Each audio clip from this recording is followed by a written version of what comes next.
Hi, good afternoon. This is Mark Baumster, and I'm a Deputy Managing Editor here at Education Week. And I want to thank everyone who's taken part today in our online summit on the Every Student Succeeds Act. We've had 2 hours worth of really lively conversation about this new law with experts from Education Week and guest experts who came in to talk a little bit more about what this new K-12 law means when it goes into full effect this autumn. We're going to spend about the next half hour or so talking with the folks who led those online chats about the specific areas that they discussed, some of the things that are top of mind of concern among our readers and participants in the summit. And to kick that off, I'm going to talk right here with Madeline Will. She's the Education Week reporter who covers teacher issues for us. And she moderated the discussion on how the Every Student Succeeds Act impacts the teacher force in general. Maddie, can you tell us a little bit about what were some of the top of mind topics that came up among the folks who signed in today's summit? So people are really interested in what ESSA will mean for professional development in schools, as well as what it means for pre-service programs and how they'll change, if at all, for under the new law. In the professional development arena, what does ESSA mean for those folks who are studying to be teachers and looking to go into the profession? So ESSA asks for professional development to be a little bit more rigorous than it has previously been defined. It asks for it to be job-embedded, collaborative, classroom-centered, sustained, and also asks for programs to be evidence-based. So districts are still kind of figuring out how best to use their federal money to make those programs as effective as they can be. Does the law give much in the way of guidelines and prescriptions for what that means for evidence-based, or is it left to the states to really figure things out on their own?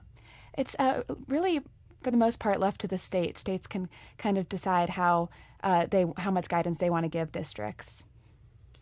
What about in the pre-service area? Meaning for those folks who have already gone through, as I understand it, have already gone through teacher education, but they're getting ready to be working as what used to be called student teachers in the classroom.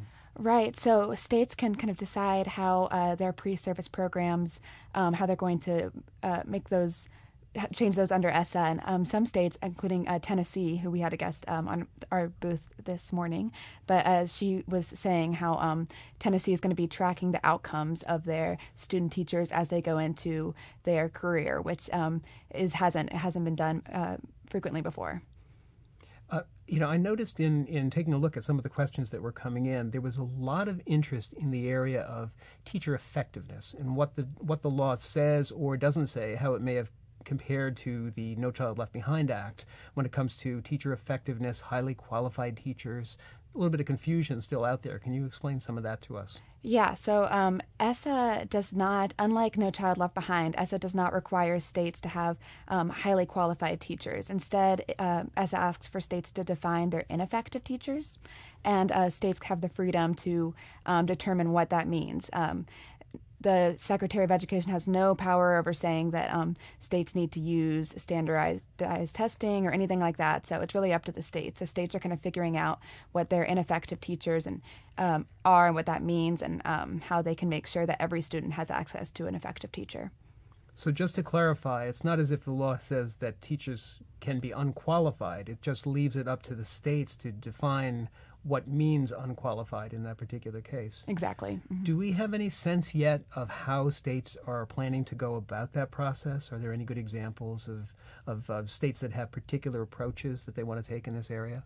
So some states like New Mexico is using its teacher evaluation system to line up effective teachers and ineffective teachers under its ESSA plan.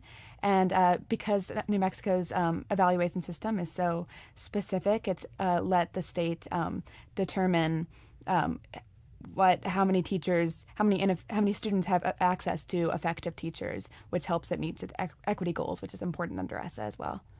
So it sounds like there really is a lot going on and still unformed in the teacher effectiveness arena, and much of this is going to be defined as we begin to move forward toward the full implementation of the law. Right. Experts are kind of watching to see how states make sure that every student has an effective teacher.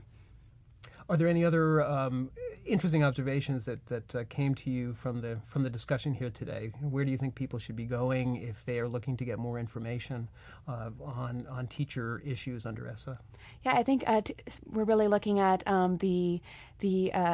what districts are going to be doing, how they're going to implement it themselves this fall, especially with professional development and determining effectiveness. And so we will be tracking that here at Education Week.